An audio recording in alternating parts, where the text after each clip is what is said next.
Nayo familia ya mwanafunzi wa mwaka wa pili katika chuo cha kiufundi cha Sigalagala ambaye aliuawa kwa kupigwa na risasi Jumatatu inadilia haki. Kifo cha mwanafunzi wa miaka 22 Derrick Machanja kimetosa kijiji cha Shitao huko Kakamega kwenye majonzi na huzuni.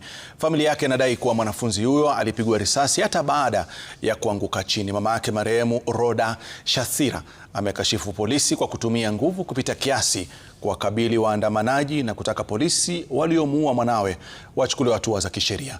Mwanafunzi huyo alipigwa risasi mara kadhaa na kuuawa wakati wa maandamano. Amalize, angesaidia mamangu. Sasa wanaomboleza hata wao.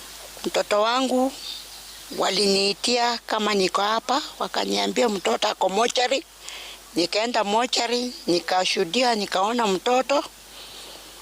Nikashangaa mtoto wangu wamemfanyaje, wakasema wamempika marisasi 3.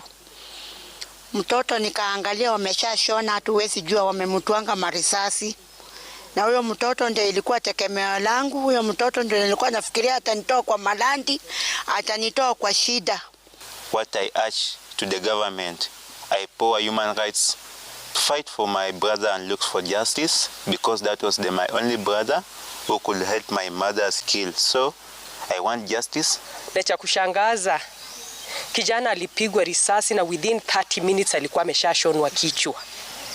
Tulifika hapa watu wa kwanza, sisi tulifikiria jinsi vile tuliona picha katika mtandao ndio tutampata kama kwa hivyo, lakini sisi tulipatwa ameshonwa tayari. Within 30 minutes ameshashonwa tayari. Kijana ako sawa.